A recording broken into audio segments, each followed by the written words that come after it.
Hi friends, ஆச்சி கொழுக்கட்டை மாவை வச்சு நம்ம கொழுக்கட்டை செய்யலாம் வாங்க. அதுக்கு ஃபஸ்ட்டு நம்ம மாவை சலித்து எடுத்துகிட்டு நல்லா வாணலில் போட்டு வறுத்துக்கலாம்.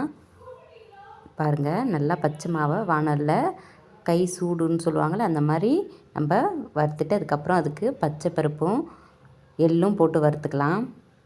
அதையும் வறுத்து எடுத்து வச்சுக்கலாம். அதுக்கப்புறம் நம்ம தேங்காய் துருவி தேங்காவையும் நம்ம வாணலில் வச்சு இதன் தீயில வறுக்கணும். சிம்மில் வச்சு வறுக்கணும், கருகிடக்கூடாது.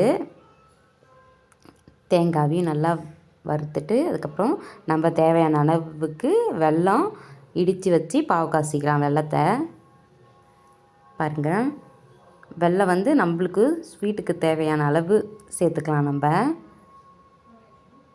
அதில் நம்மளுக்கு ஏலக்காய் ஒரு 4 ஏலக்காய் தட்டி போட்டுக்கலாம். நம்ம அதுக்கப்புறம் பாவு ரெடியானோடனே கொஞ்சம் நம்ம தண்ணியும் சுட தண்ணி போட்டு வச்சுக்கலாம். ஏன்னா நம்ம கொழுக்கட்டை பிசைய பார்த்து நம்ம சுட தண்ணி கொஞ்சம் போட்டுக்கணும். பாருங்கள், ஃபஸ்ட்டு அந்த பாவில் தேங்காவை போட்டு வறுத்து வச்ச தேங்காவை கொட்டி கிண்டிட்டு அதுக்கப்புறம் வறுத்து வச்ச பச்சை பருப்பும் எள்ளையும் கொட்டி கிண்டிடலாம். அதுக்கப்புறம் நம்ம வறுத்து வச்ச பச்சரிசி மாவை கொஞ்சம் கொஞ்சமாக கொட்டி கிண்டிக்கலாம்.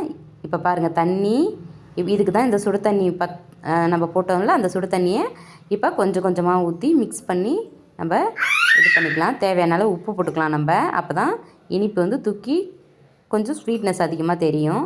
பாருங்கள், அந்த சுடு தண்ணி ஊற்றி கொஞ்சம் கொஞ்சமாக பிசைஞ்சு இப்போ நம்ம கொழுக்கட்டையை பிடிச்சிக்கலாம். நம்ம தேவையான அளவுக்கு ஷேப் வச்சு கொழுக்கட்டை உருண்டையாகவும் பிடிச்சிக்கலாம். இந்த மாதிரி புடி கொழுக்கட்டையாகவும் பிடிச்சி இப்போ நம்ம இட்லி குண்டானில் வச்சு எடுத்துக்கலாம். பாருங்கள், இட்லி குண்டானில் வச்சு வச்சாச்சு. இதில் நாங்கள் ஒரு விளக்கு செஞ்சுருப்போம். ஏன்னா கூழ் ஊற்றினா கும்பம் கொட்டுவாங்க. அதுக்கு இதில் தான் வீட்டிலேருந்து எண்ணெய் ஊற்றி நம்ம எடுத்துகிட்டு போவோம். பாருங்கள், அரிசி மாவு கொழுக்கட்டை சூப்பராக ரெடி ஆகிடுச்சு. அதுவும் பாக்கெட் அரிசி மாவு கொழுக்கட்டை நல்லா சாஃப்டாகவும் வந்துச்சு, செம டேஸ்ட்டாகவும் இருந்துச்சு. ஃப்ரெண்ட்ஸ், நீங்களும் ட்ரை பண்ணி பாருங்கள். இங்கே பாருங்கள் எந்த அளவுக்கு சாஃப்டாக வந்திருக்குன்னு பாருங்கள். நான் புட்டா அழகாக புட்டு செம சாஃப்டாக இருந்துச்சு. இந்த வீடியோ உங்களுக்கு பிடிச்சிருந்தா லைக் பண்ணுங்கள், ஷேர் பண்ணுங்கள். ஃப்ரெண்ட்ஸ், கொஞ்சம் லைக் பண்ணாமல் பார்க்குறீங்க, கொஞ்சம் லைக் பண்ணுங்கள். நீங்கள் லைக் பண்ணால் கொஞ்சம் சப்போர்ட்டாக இருக்கும். பாருங்கள் எந்த அளவுக்கு சாஃப்டாக இருக்குது. பாய்.